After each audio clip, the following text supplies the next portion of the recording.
Most of you treat the bottom half of your resume like a trash can.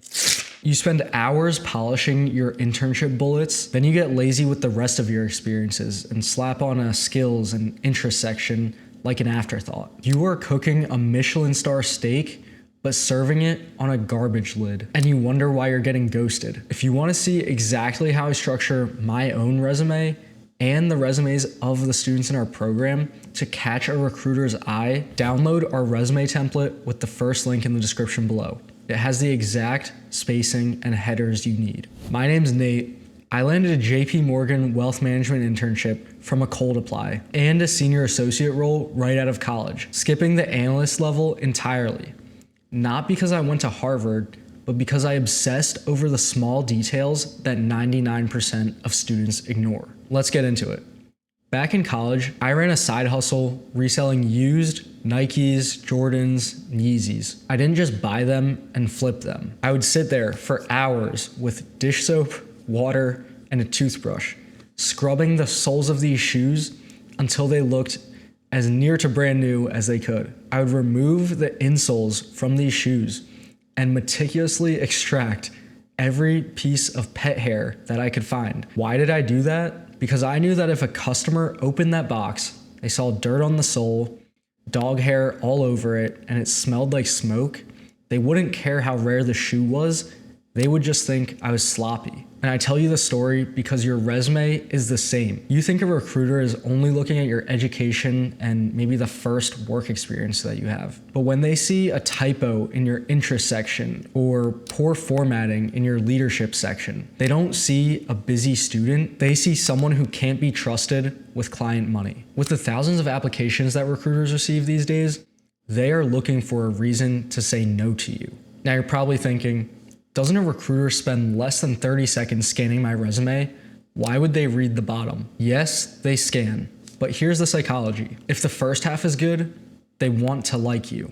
That is the halo effect. But the moment their eyes hit the second half, if they see misalignment, generic bullet points, typos, or formatting errors, the horn effect kicks in. They might assume that your good experience was luck or exaggeration. You need to treat any additional or filler information on your resume the same as you do for the experience you have highlighted at the top of your resume. So the tactic here is going to be the zoom out test. Zoom your resume PDF out to 50%. Does the text density look identical from top to bottom?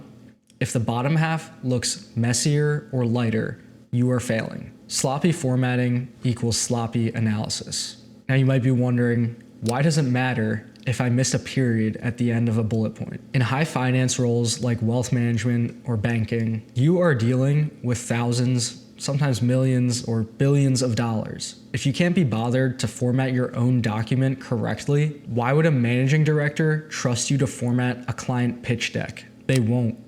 They assume that how you do anything is how you do everything. If you half-ass your resume, you'll half-ass the job. So the tactic here is going to be the reverse read. Simply read your resume from the bottom right corner to the top left corner. This should break your brain's narrative flow and force you to catch formatting errors. Another life hack here is getting your resume reviewed by multiple sets of eyes from different people. We'll leave a link in the description below if you want me to review yours. All right, and the final tip here is to just stop being a robot. I hear this from students all the time. I don't have space for an interest section.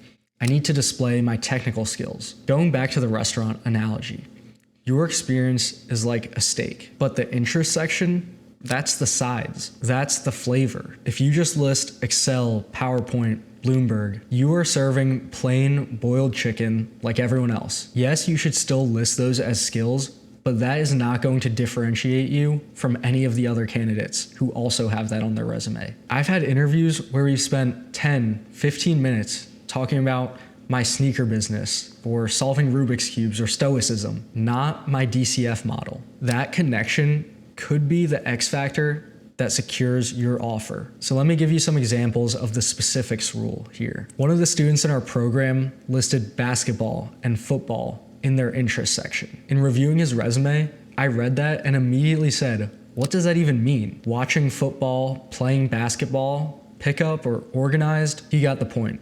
We rewrote it to say playing pickup street ball, diehard Philly fan. Now, when somebody who shares your hobby reads that, you either get someone who is on your side immediately, or if they're a Philly hater, you get a rival. Either way, you're 100 times more memorable. That could branch out into a 5-10 minute conversation at the start of your interview just about how your favorite sports teams are doing. Whereas if you just listed basketball and football, you're not going to get that conversation. Another one of our students had music in their interest section. We rewrote that to say 2010s pop music.